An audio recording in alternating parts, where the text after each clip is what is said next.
కృష్ణారెడ్డి. నేను Siddipet layer poultry purchase association president. Sir ఎలా అనిపించింది ఈరోజు ఇక్కడికి రావడం, ఈ ఈవెంట్లో పాల్గొనడం ఎలా అనిపించింది? చాలా బాగుంది.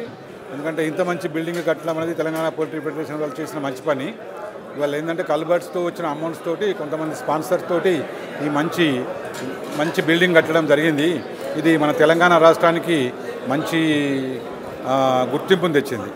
కాబట్టి ఏంటంటే పోల్ట్రీ రంగం కూడా చాలా పెద్ద రంగము. ఆ రంగానికి చాలా ప్రభుత్వ సహాయం కూడా అవసరము. కాబట్టి ఏంటంటే ప్రభుత్వ మంత్రుల్ని పిలిచారు ఈరోజు. కానీ వాళ్ళు కొన్ని కారణాల వల్ల వాళ్ళు బిజీగా ఉండి రాలేకపోయినారు. కానీ వాళ్ళు వస్తే ఇంకా చాలా మంచిగా సక్సెస్ అయ్యేదని నా అభిప్రాయం. సార్ ఇది ఫార్మర్స్కి ఎలాగ ఉపయోగపడుతుంది సార్? ఫార్మర్స్కి ఏంటిదంటే మీకు ఏదైనా ప్రాబ్లమ్స్ కానీ ఏమన్నా కొన్ని కొత్త కంపెనీలు వ్యాక్సిన్స్ అవసరం ఉన్నప్పుడు కానీ ఏదైనా రాష్ట్ర వ్యాప్తంగా ఫార్మర్స్కి అందరినీ కలిసే అవకాశం ఉన్నప్పుడు ఇక్కడికి వచ్చి ఈ పోల్ట్రీ ఫెడరేషన్ వాళ్ళు మాకు మీటింగ్స్ ఏర్పాటు చేస్తారు.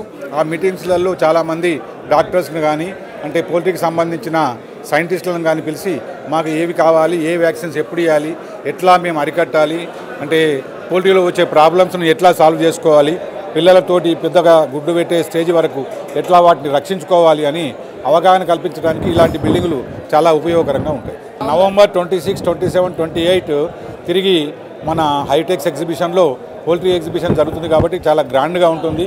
ఇది అంతర్జాతీయ లెవెల్గా ఉంటుంది కాబట్టి తప్పకుండా అందరూ రావాలని కోరుకుంటున్నాను.